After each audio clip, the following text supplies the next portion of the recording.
As per the usual arrangement, on Sunday, Republicans reached a deal with Democrats to pass a $1.1 trillion spending bill that will avoid a government shutdown through September.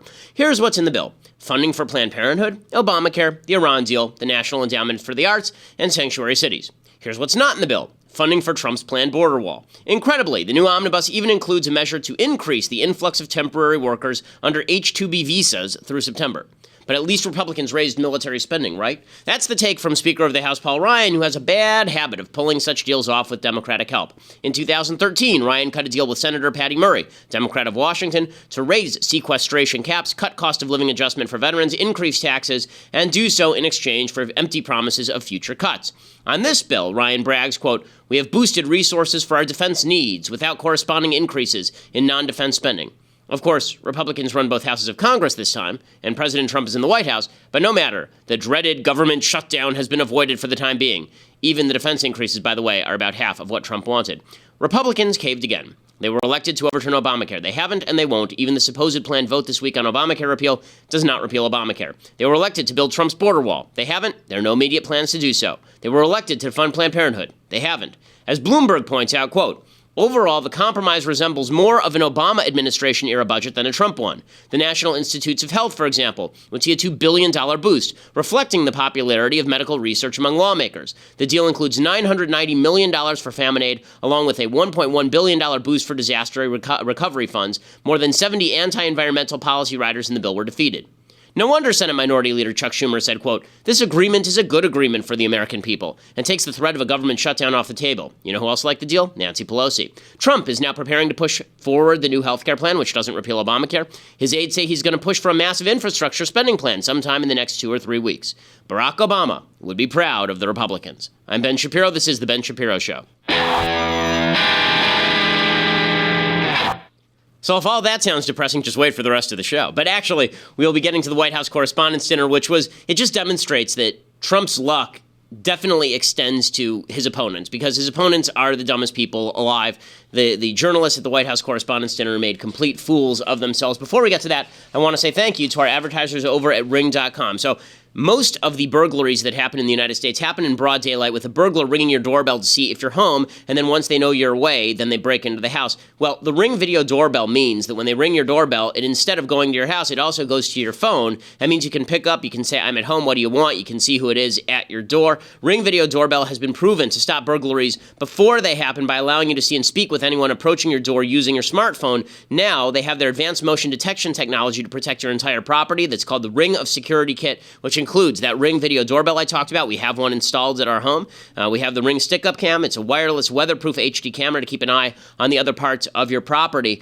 It is imperative, if you're worried about home security, to get Ring. Okay, ring.com/Ben. $150 off that Ring of Security Kit. Ring.com/Ben. My wife is constantly afraid of a home break-in. I'm afraid of home break-in because I'm a public figure. And so that's why we have Ring.com. Also gives us the ability to see who's at the front gate before we allow anybody to come onto the property, as opposed to just an audio doorbell. Ring.com/Ben. $150 off that Ring of Security Kit. And again, it's Ring.com/Ben. Join millions of people who already use Ring.com to protect their home. Terrific product. Okay, so the White House Correspondents' Dinner happens over the weekend, and this was Trump's triumphant moment, because while the White House Correspondents' Dinner is going on, this is happening apparently, Saturday night that it was happening? At the same time this was happening, President Trump was giving a massive rally in Pennsylvania, which is really smart. It's really smart, and it's really funny. He gives a rally at the same time mocking the members of the press. So we'll start with the members of the press who made asses of themselves. For 8 years, they disappeared. Obama just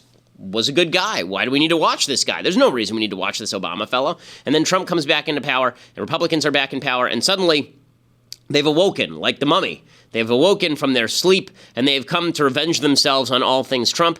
So it started with Will Ferrell showing up at the White House Correspondents' Dinner. Again, where was Will Ferrell the last 8 years doing political comedy? Nowhere. He played Bush, and then he disappeared because all of the political comedians just decided it was no longer important to actually do political comedy for 8 years because Obama was just such a magnificent fellow. Well, now Will Ferrell is back imitating Bush, and this time, Democrats are doing the revisionist history where they say, yeah, we wish we had Bush back because Trump is so terrible. If you recall, they said the same thing about Reagan with Bush. So every time there's a Republican president, they say, the last Republican president was so awesome. We miss that guy. So here's Will Ferrell doing that routine.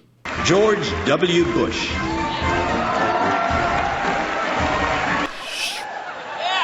How do you like me now, huh?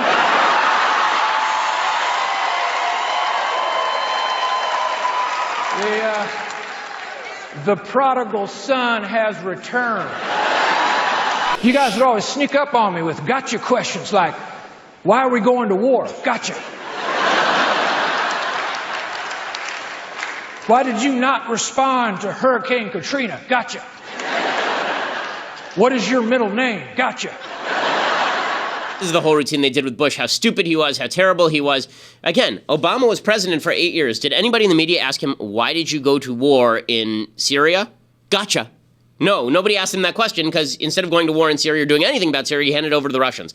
Nobody asked Barack Obama about what he was doing at any time during his presidency, even though he was a horrible president. But Will Ferrell is back, and it's like the Republicans never left power. Isn't that wonderful? That wasn't the most offensive part. White House Correspondents Dinner host Hasan Minhaj, they brought out this Muslim comedian that nobody's ever heard of because obviously we need a Muslim comedian, not because he's talented, because he isn't, but because if he's Muslim, then it shows that Republicans hate Muslims if they criticize him. So here is Hasan Minhaj blasting Trump. It's not bad that he's Muslim, by the way. It's bad that he's a crappy comedian. Here he is. You know, a lot of people told me, Hasan, if you go after the administration, it would be petty, unfair, and childish. In other words, presidential. So here we go. I get why Donald Trump didn't want to be roasted tonight. By the looks of him, he's been roasting nonstop for the past 70 years. Historically, the president usually performs at the Correspondents' Dinner, but I think I speak for all of us when I say he's done far too much bombing this month. Now, a lot of people in the media say that Donald Trump goes golfing too much. You guys are always like, he goes golfing too much, which raises a very important question. Why do you care? Do you want to know what he's not doing when he's golfing? Being president. Let the man putt-putt. Keep him distracted. Teach him how to play badminton. Tell him he has a great body for bobsledding. Play him tic-tac-toe. The longer you keep him distracted, the longer we're not at war with North Korea. Every time Donald Trump goes golfing, the headline should read, Trump golfing, apocalypse delayed, take the W. This is great. It's quite I love this. Actually. Even if you guys groan, I've already hired Kellyanne Conway. She's going to go on TV on Monday and tell everybody I killed. So it really doesn't matter. But I love that everybody's drinking, having a good time. This is beautiful. You know Donald Trump doesn't drink, right? Does not touch alcohol, which is oddly respectable. But think about that. That means every statement, every interview, every tweet, completely sober. How is that possible? Okay, so he does. I can't imagine why Trump didn't show up for this, and I can't imagine why people thought this guy was terrible. Oh, maybe it's because he's awful. I mean, just by any objective measure, he's awful at this. At least you can say that Will Ferrell is a talented guy. I don't know where they dug this guy up, but this guy would have bombed at, like, the local comedy club, and they put him up in front of the entire nation, and he's supposed to be roasting Trump, and then, of course, everybody on the left said, he destroyed Trump. Note, Trump's still president. Okay, just ridiculous. And then Samantha Bee gets up, the most obnoxious person on cable television. She's in a running gunfight with Trevor Noah and Amy Schumer and Lena Dunham to be the least funny person in America. And Amy Schumer gets up and she salutes the press, because if there's anybody who needs saluting, it's the press that wrongly covered this election, that wrongly covered President Obama, that wrongly covered President Bush, and that is now feeding itself for being the greatest people on planet Earth. Here is Samantha Bee, the least funny woman in America. I give her the title narrowly over Amy Schumer. Here she goes. As much as I might love poking fun at the media, and as much as you all kind of deserve it sometimes, I know your job has never been harder. POTUS has convinced 88% of his fans that you're an enemy of the people. You basically get paid to stand in a cage while a geriatric orangutan and his pet mob scream at you. It's like a reverse zoo. But you carry on. You dig up misdeeds and fraud by the powerful. You expose injustice against the weak, and you continue to fact-check the president as if he might someday get embarrassed. So tonight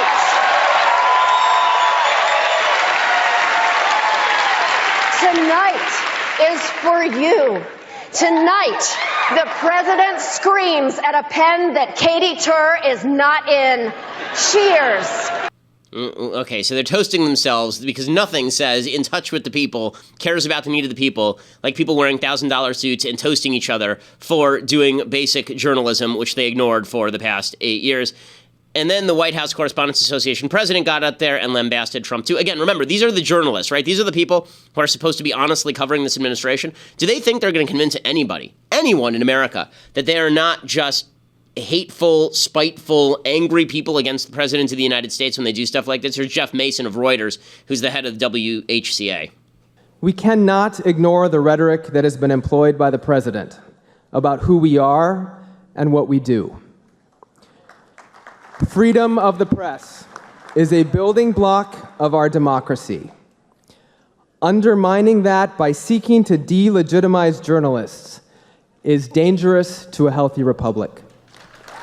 So where was this guy when Barack Obama was sicking the DOJ on the Associated Press? Where was he when Barack Obama was directly attacking Fox News and talk radio? Where was he when Barack Obama was using the DOJ to target Fox News' James Rosen? And by the way, actually prosecute journalists. I mean, he prosecuted a bunch of journalists for supposed leaks. Where was he? He was gone, right? So for 8 years, it was as though Barack Obama wasn't president. It just disappeared from memory. And there's a line in Field of Dreams in which a very lefty character gets up and talks about how there was Eisenhower, for Republicans, there was Eisenhower, and then there was what was it? He says something like there was 3 terms of Nixon, and then there was just skipped right on to Reagan, skipped the Carter years or skipped the Nixon years or whatever it was. Okay, that's actually what Democrats do. They think that there were 2 terms of Bush, and then 8 years just disappeared down the toilet, and then there was Trump. They just went straight from Bush to Trump. Obama didn't exist in the middle. And then the capper of all of this, Samantha Bee, again, the least funny woman in America, she gets up there on CNN, and she's asked as though she's a serious person on State of the Union. Jake Tapper, who I generally like as a reporter, but Jake Tapper asks Samantha Bee what she thinks of the current state of the country, and she says, she drops this awe-inspiringly stupid line. Hillary Clinton's Samantha Bee problem. No. Did you? I didn't. So flattering. I didn't know that there was a Samantha Bee problem, but let me read part of it to you. The Democratic Party's problem in the age of Trump isn't really Jimmy Fallon, who you had criticized and others had criticized for being too soft on Trump. Its problem is Samantha Bee, not Bee alone, of course, but the entire phenomenon that she embodies, the rapid colonization of new cultural territory by an ascendant social liberalism. First, what's your response? And second of all, how does it feel to be, you know, the face of the problem? Oh my God, my name was in an article. It's me. It's not racism. It's just me. No, you know what? I'll wait for all that evidence to roll in, and then I'll make up my mind after that. So just because there was no backup, it was just his... you know, it's one person's opinion.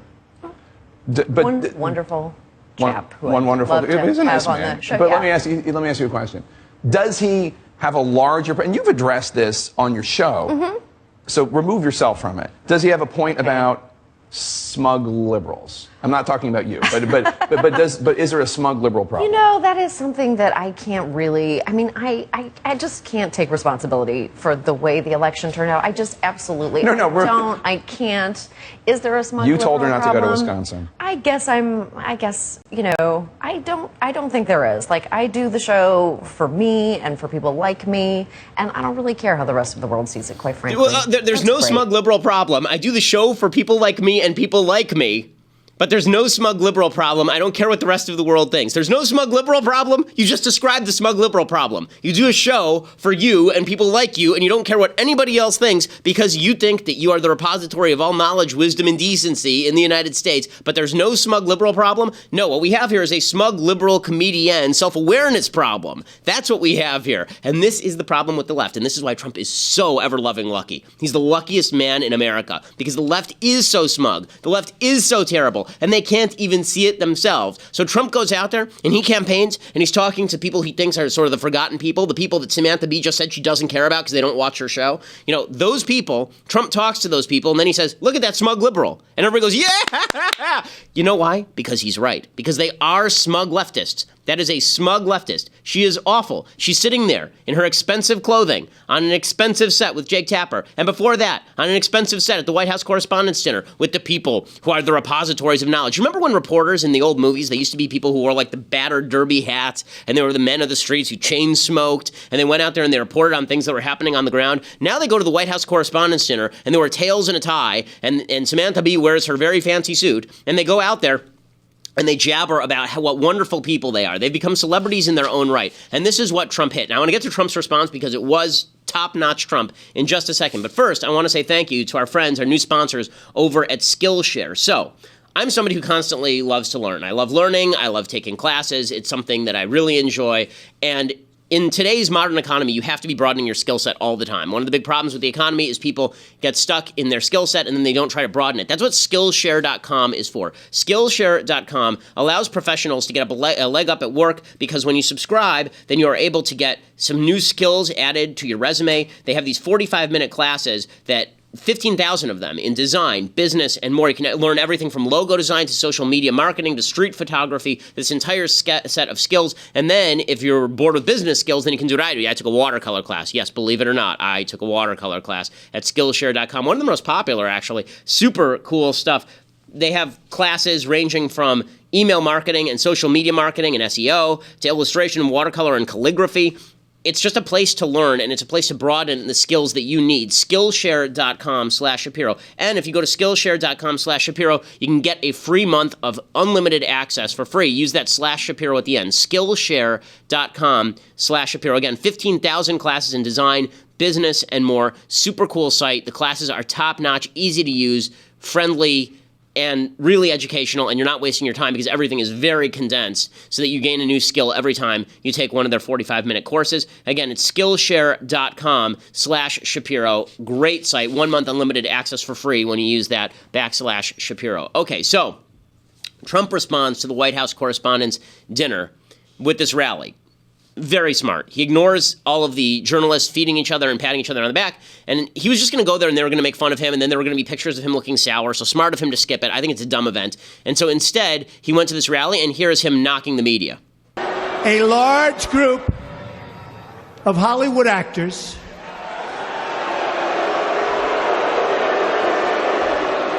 and Washington media are consoling each other in a hotel ballroom in our nation's capital right now. And that is why people like Trump. In a nutshell, that is why people like Trump. And people also like Trump because Trump, he's on Face the Nation over the weekend. And here is Donald Trump catering to his crowd by basically ripping on John Dickerson, who is the host of Face the Nation. It's very funny when the fake media goes out, which we call the mainstream media, which sometimes I must say is you. But when the you mean me personally, or your show, I love your show. I call it Deface the Nation. But your show is sometimes not exactly correct. And everybody on the right loves this, of course, as well they should, because the media are a bunch of leftist trolls who hate President Trump and hate the right. Now, the reason the left is scared of Trump is because of something Reince Priebus said over the weekend. Here's Reince Priebus talking about how the White House considered the changing libel law, changing the First Amendment to the Constitution. This is why the left looks at people like us, the people who say, look, the media is full of it, and they say, why aren't you scared of Trump too? I mean, Trump is the one talking about changing the First Amendment. Change the libel laws. That would require, as I understand it, a constitutional amendment. Is he really going to pursue that? Is that something he wants to pursue? I think it's something that we've looked at, and how that gets executed or whether that goes anywhere is a different story. But when you have articles out there that have no basis or fact, and we're sitting here on 24/7 cable companies writing stories about constant contacts with Russia and all these other matters. So you think the president should be able to sue the New York Times for stories he doesn't like? I think that newspapers and news agencies need to be more responsible with how they report the news. So we can stop it there. So that part is true, of course. Newspapers and news agencies should be more responsible, but this idea that you're going to revise the First Amendment, that does scare people, and it should scare people, because if Barack Obama were saying it, everybody on the right would be going nuts. Again, this is my shoe on the other foot test.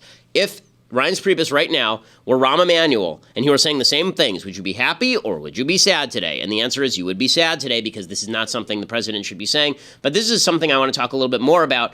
if you subscribe. So go over to dailywire.com right now, get a subscription for $8 a month. $8 a month will get you the rest of the show live. You can watch it live. You can also be part of the mailbag that we do on Thursdays here on the show. Lots of goodies coming. Also, if you're an annual subscriber, then you also get a free copy of Jeremy Boring's The Arroyo fictional film set on the southern border, all about people using the southern border as a thoroughfare for drugs and human trafficking. A really, really good movie. So you can go check it out over there. Or if you don't want to become a subscriber right now, or you just want to listen to the show a little later, iTunes or SoundCloud.